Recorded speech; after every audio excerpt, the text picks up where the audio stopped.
Well, good afternoon, everyone. My name is Steve Murray with Insurance Agency Marketing Services.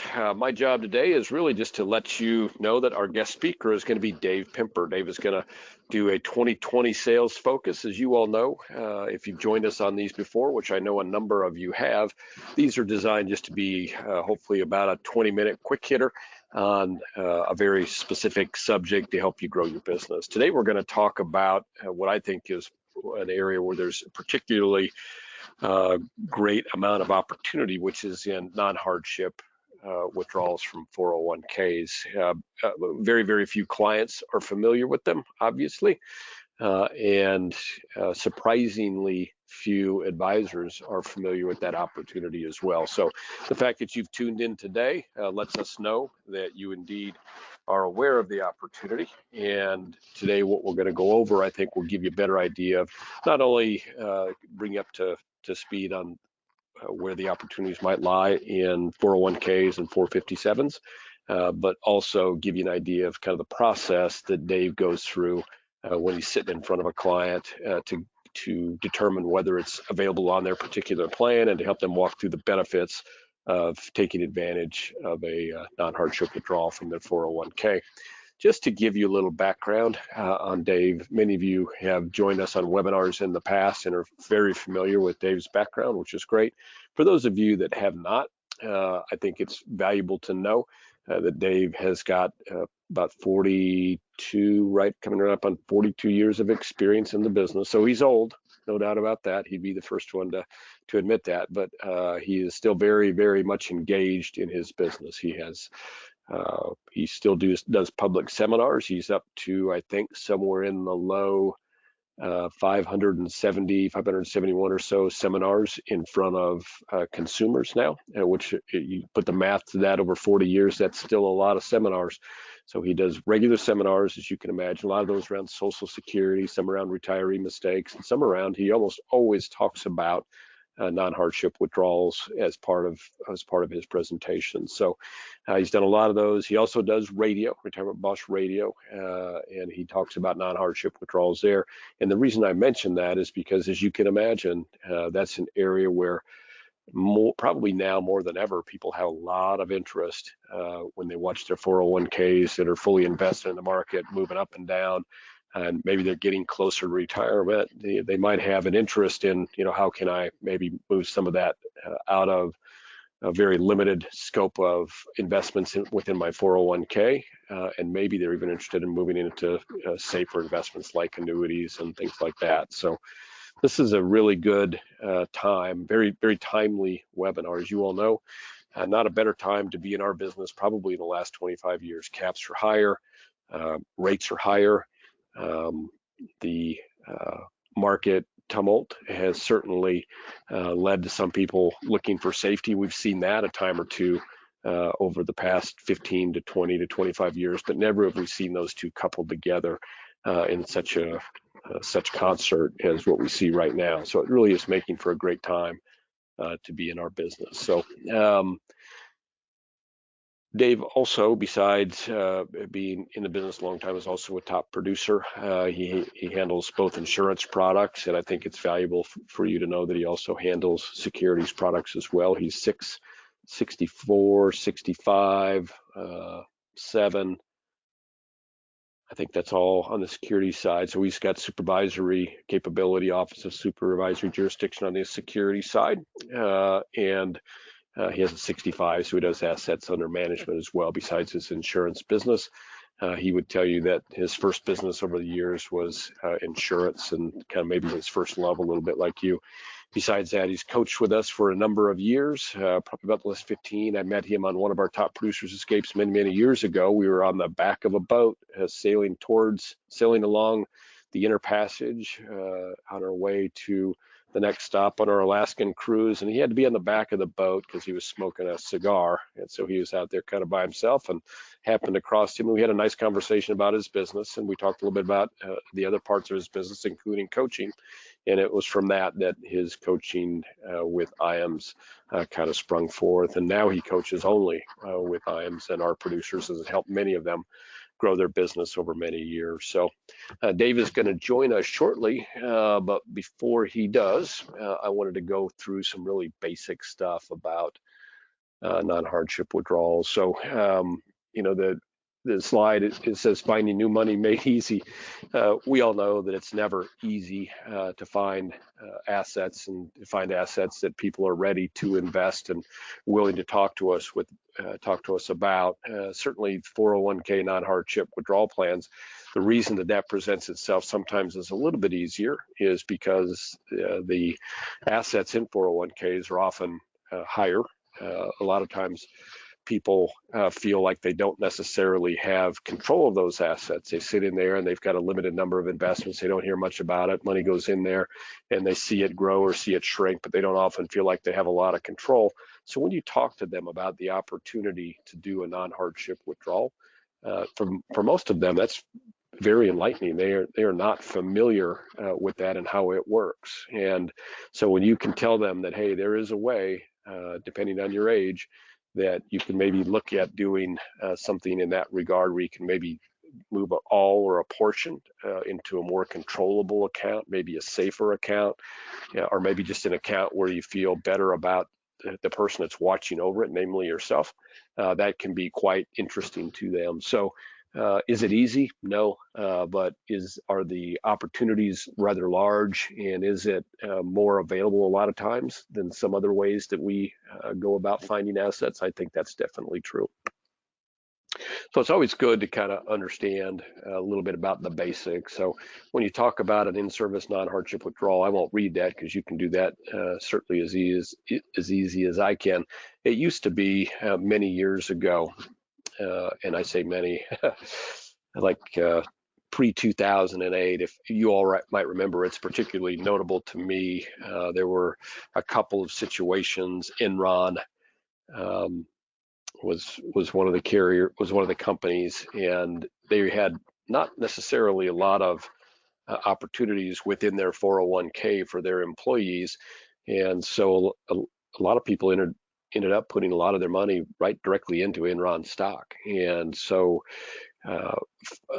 when that, of course, there was a bankruptcy that went on there, there's a lot of people that lost the lion's share of their retirement all while they were losing their jobs in many cases. So it was situations like that. WorldCom, if you remember that, certainly was another one that sprung up, and there came to be a reason for people to be concerned about, can I have my assets in my 401k managed by other than just a very limited 401k opportunity? And it became a little bit required on the part of employers. I know that because we are required as an employer to let our employees know of all of the options that they have, and if they have the ability to take a non-hardship withdrawal, certainly that's in some of the documentation that they're required to give them.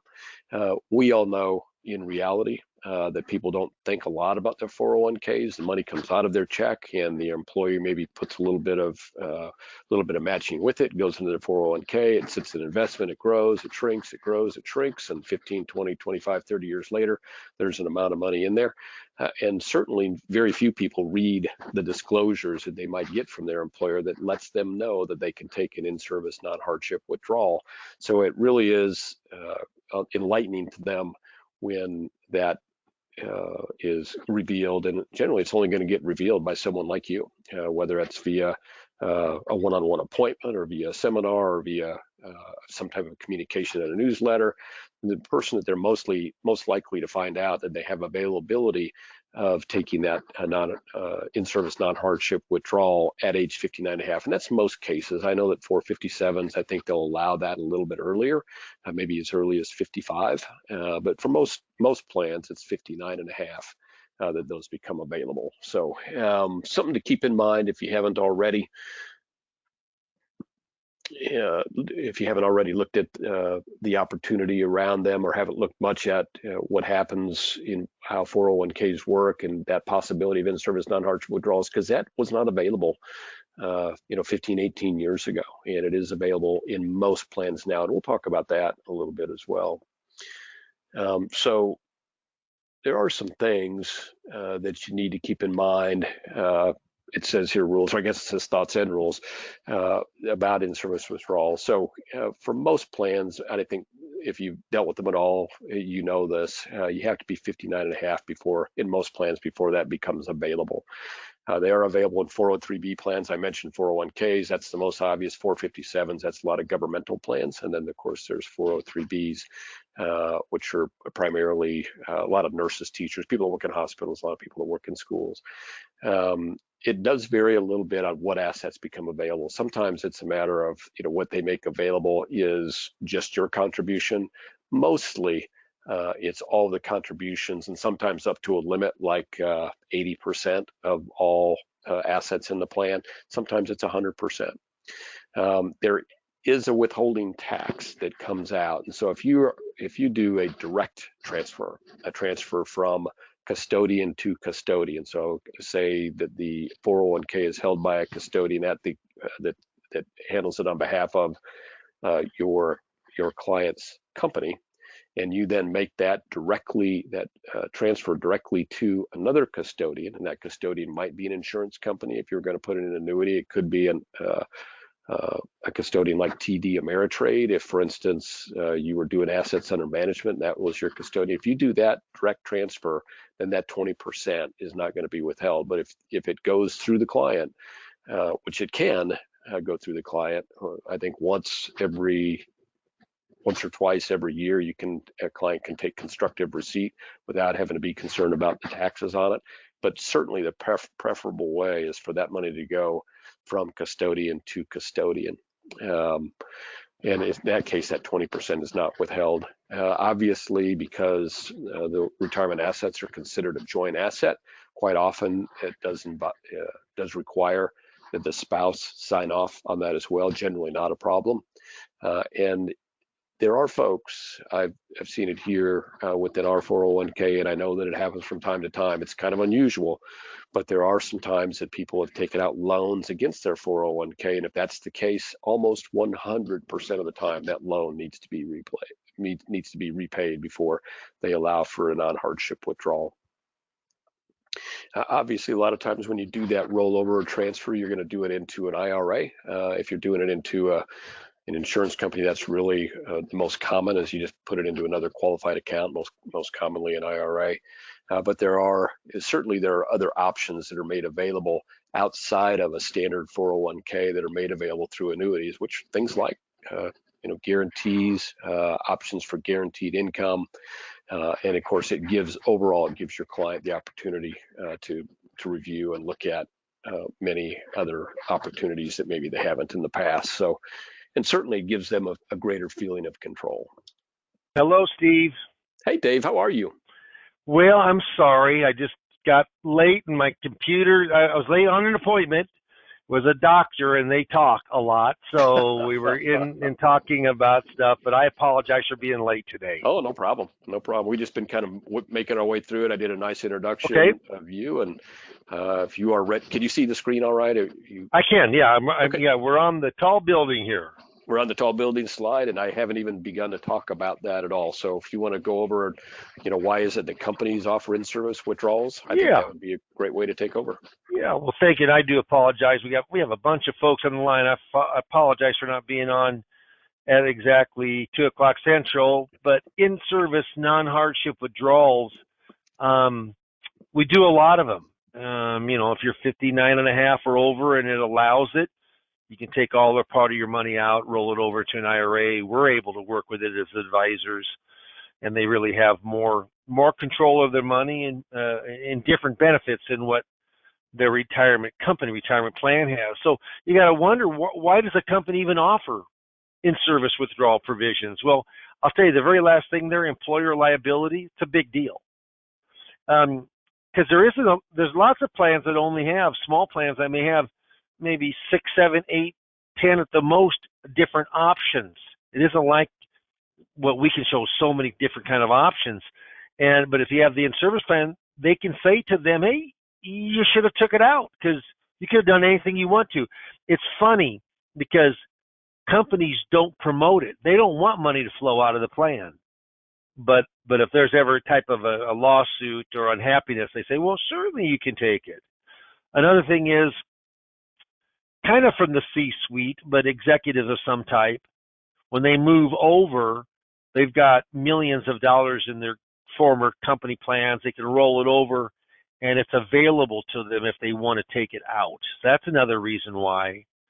And phased retirement. I mean, a lot of people want to continue to work at their company, but and they're phasing in at 63, 64, 65. And when you're working, you normally can't take out of a 401k. If you have the in-service plan, you can. So there are specific reasons, why companies do offer that type of plan. If you've got any questions at all, type them in. Be more than happy to answer those for you. So finding that in-service money. Well, first of all, you need to get the statement. And on that 401k, 403b, thrift savings plan, whatever that company retirement plan statement is, I always ask the client, the prospect, do you know what an in-service plan is? Most of them don't know what that means. And you're not going to go back to the human resource director. We used to do that because the person at the custodian or the plan sponsor, the i.e. Fidelity, Vanguard, they were very unhelpful of giving that information out. Now they're very helpful. So you have to have the prospect on the line with you or on the phone with you, and just ask, is there an in-service plan? It's that simple. They're going to tell you yes or no. Once in a while, that custodian will have a third-party administrator actually administrating the plan, and you may have to call them, but it doesn't happen too often. It happened to me a couple of weeks ago, but it doesn't happen too often. Normally, you can take partials. You can take all of it. Ask if there's any. We normally take everything but 5 or 10,000. If they have 400,000, we'll take 380 of it. The reason a person wants to do this is because they want to have control of their money. They want to have more options. Lots of things. Most of the plans don't give very good options. In fact, I just got done with this doctor. He's retiring. He's got a good amount of money, but he's got 20% in a stable income fund. Well, last year he didn't lose any money, but it only made 1.49%.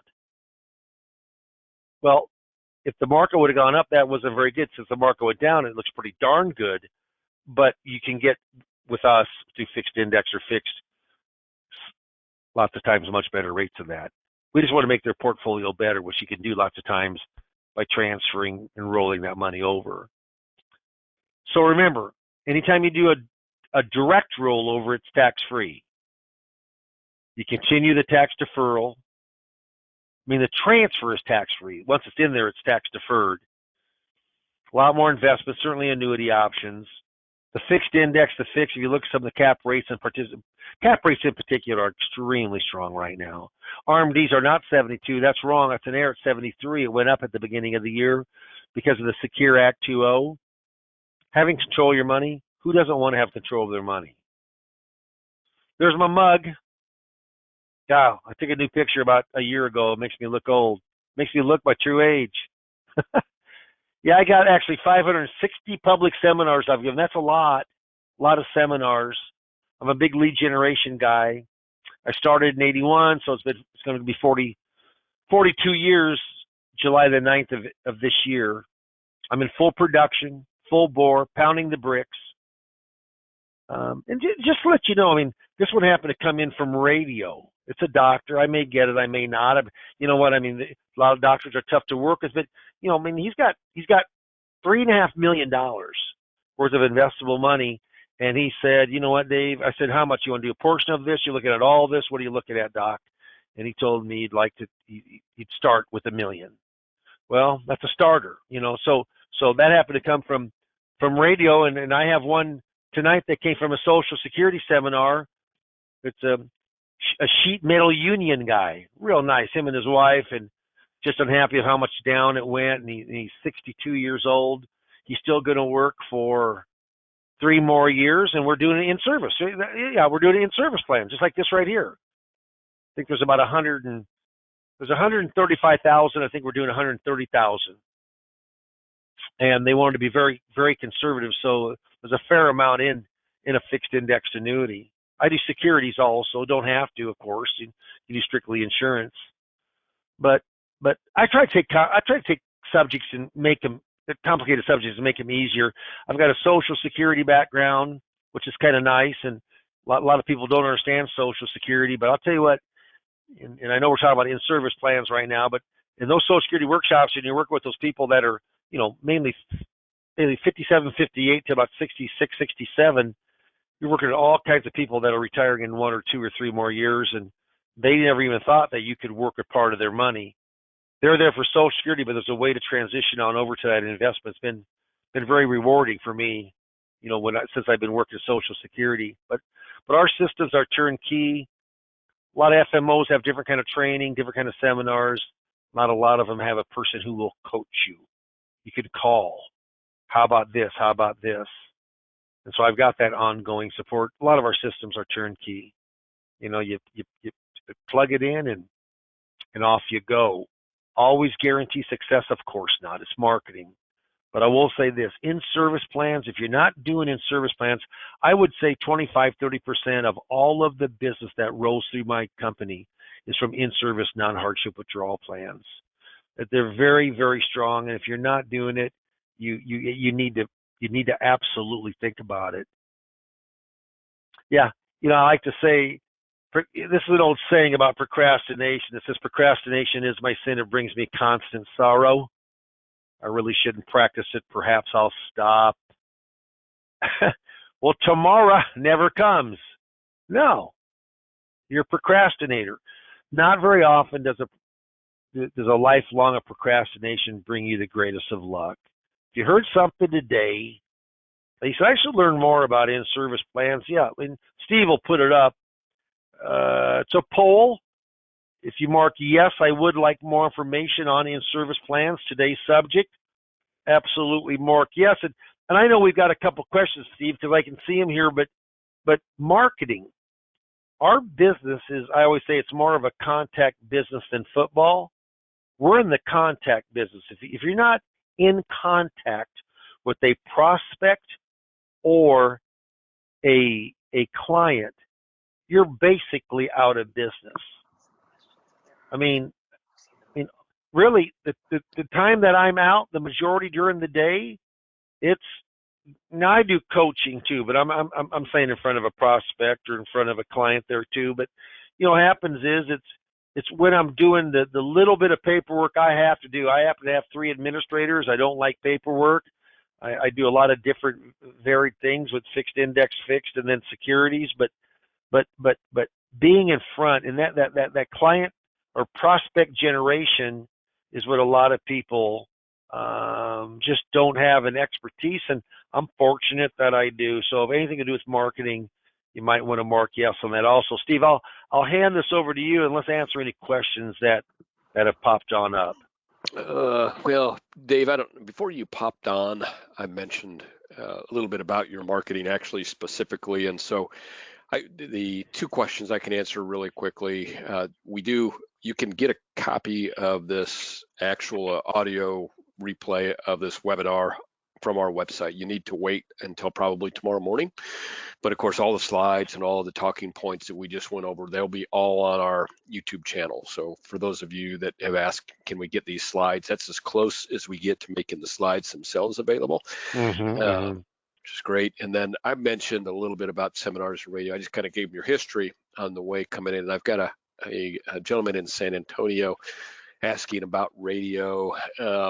So just in general, Dave, can you give the people aboard with us here today a little bit of background on radio? And then I would say for the gentleman in San Antonio, Mike, if you want to chat with Dave specifically about your area, if you can just put yes on that poll if you haven't already, and then you can have a conversation one-on-one with Dave, because that's what he'll have to do. He'll have to check for you. But talk a little bit about radio and how the costs on that for the group. Yeah, it's turnkey. I put it together. All the marketing is done through IAMS, and it works. And there actually is some behind the scenes. There is some forgiveness on IAMS' part. They help part with the cost on that. To keep it competitive. As long as there's a town, we don't have a rep in that town giving Retirement Boss Radio, then you got to find a radio station. We have an outside radio buyer. It's extremely good. Over 800 shows a week is on live. or recorded. I mean, but they're on that weekend that he has purchased radio or television time for. In this case, it's radio, and he knows every big market. And so you got to like real estate, location. You got to find the right station, the right time, the right cost. Half the time we can do it, half the time we can't. To be competitive, it needs all those those stars and moons have to line up. And so what happens is that once that's done, and we think that's good, then the production company who does the show notes and we do a co-host. We do the same co-host for everybody. He's very good at what he does. Been in radio for 30, 40 years. And then we have a call center that takes all of our live calls. We use an electronic calendar. It's pretty slick. That we fill out every Friday. It takes us 20, 25 minutes. And they have that same calendar for block-off times. They don't know the person that we have appointment with, but they know I want a half an hour between each appointment. So like last week, we got 2 appointments. And boom, they were on the calendar, and we call them on Monday morning and just verify it. Most of the time, people have called in. I mean, we haven't marketed to them. We've done the radio, but they've called in. They've taken the action of calling in. And see, we always just say 3,000 to 4,000. There's been some cost up, increases in radio, but I would say if you're thinking 3,500 to 4,500 a month, that's about where you're in, and that's for everything. To be on the radio for an hour, a major, usually AM talk station in your area, you probably get anywhere from 10 to 20, 15-second to 30-second ads promoting your show per week. All of your commercials during the show. There's just a lot can be accomplished. And our goal is to get 10 plus appointments every single month. And by far, the majority of the months we've done that. By far. There's been a few we haven't, but not many. And that's our goal. And radio normally brings in, I don't like it better than seminars, but there's no doubt, like this doctor. I mean, he probably wouldn't go to a seminar, but he'll go. You know what he told me? Steve, if you're listening, he told me, yeah, he said, you know what's funny? He never called me by our first name ever, so I never called him by his first name. What do you call you, Mr. Pimper? And he says, you know what's funny? He said, they all say the next 5 callers, the next 15, and he said, that's just which we do. Mm-hmm. And there's a little bit of hokiness to it. He said, I'm turned off by that. I never would call. He said, it's funny that I called you, isn't it? That's what he said to me. And I said, well, might be able to help, may not. But he said, well, what do we do? And I said, well, do you want my fact find my next appointment? I go in with the risk analysis and we find out, you tell me. But I never even asked for statements until the very, very end. That's why I was late getting on. And I apologize, but he kind of played this game like I'm just going to jump all over, and doctors are used to people treating them that way. But you know what? I have a chance for $1 million, and that's a third, not even. It's less than a third of his portfolio if it does well. And so, am I counting on it? No. I mean, the odds are I probably won't get it. But you know what? The funny thing is, if you look at my calendar. Now, tomorrow I only have 2 appointments, but if you look at my calendar next week, I mean, I've already looked at it. I think I got, if I'm not mistaken, I think I got 15 set appointments new in front of me next week. Well, I'm gonna write something. I don't have to have that one today. And that's what marketing does. Marketing keeps you productive, not busy.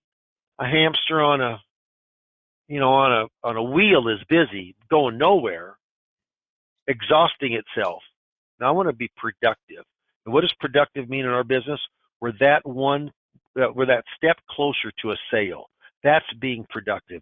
That's what marketing that gets you appointments do. And I tell you, this in-service comes right into play, because a lot of those people, this guy here is actually retiring. He's retiring in May, but a lot of the people I talk to are still working, but probably 75% of them were able to get to the retirement plan through the in-service non-hardship withdrawal provision.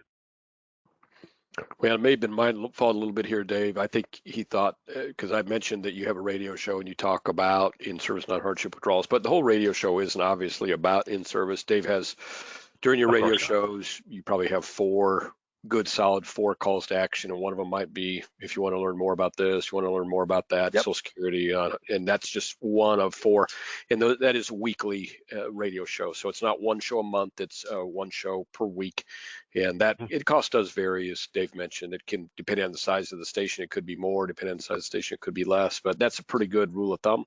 You can get in the radio business, and if you have some interest, and I since you do down in San Antonio, let me know if it makes sense for you and it makes sense for us, and we can help substantially offset some of those costs for you if you're doing business with IMES. We'll do that on radio, because the opportunity. And we don't have anybody in San Antonio. Okay, good. I wonder, is San Antonio a million people, do you think? Probably is, isn't it? Oh, I'm sure it is. I'm sure it is. Yeah, I mean, it's a big. Yeah, that would be I mean, I'll tell you what. The other Texas stations we have done really well. So yeah, I think that would be so we'll certainly talk. Hopefully that we can talk and I can give us some insight.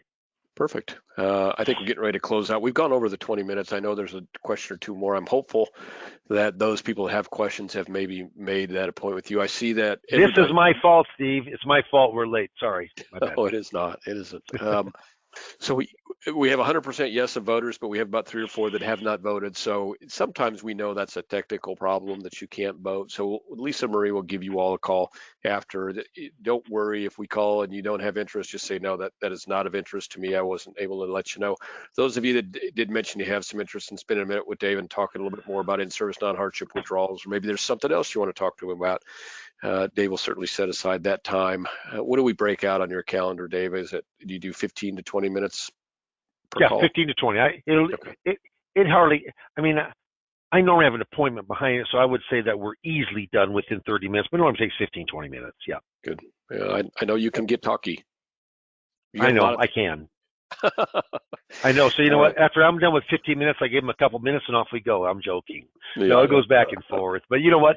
It isn't like this is long, in depth. All I'm trying to do is see, is there a fit? There's something I can do. A lot of important athletes, actors, big CEOs have coaches.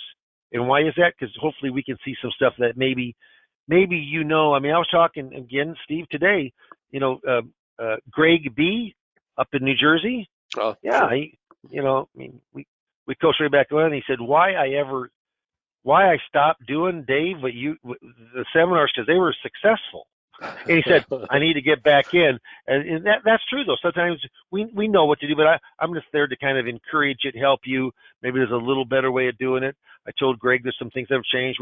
We're actually having our service, our seminar service has a texting service now. That's kind of the hot thing, getting more replies, and more looks than what emails do. So we're always trying to, the key, the core of seminars is the same, but we're always trying to polish it and making it better. You bet. Dave, I haven't even told you this, but our friend Bruce, he did his movie. He had 184 registrants for his movie presentation. Is that great? That's just fabulous. Yeah, I just talked to Bruce. People want to come out again. Yeah, they want to get together. They want to learn more. I think there's a decent amount of pent up. Was that registrants or how many people came? Do you know? He ended up with about 73 there, so that's great half. That's good. Yeah. But you know what? That's still very good. Believe me. Oh yeah. He's very good at what he does. He's gonna write some great business. Yeah. But that's what we do. We try to get people in front of people, and that's what IAMS is known for. And hopefully, from a coaching standpoint, I help you with that also. We had great luck when we did the movie. Yep. As well. Yep.